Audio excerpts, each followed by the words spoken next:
Вы не представляете, как мне радостно, когда я просыпаюсь действительно в хорошем настроении, когда я улыбаюсь, когда у меня есть желание там немножко привести себя в порядок.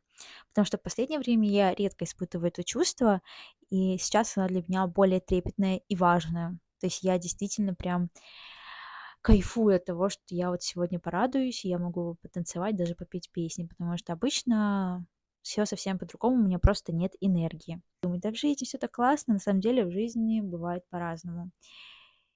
И поэтому нужно ценить каждый момент, когда ты здоров, когда ты счастлив, когда ты можешь спокойно проснуться дома, покушать, рядом с тобой близкие, родные люди.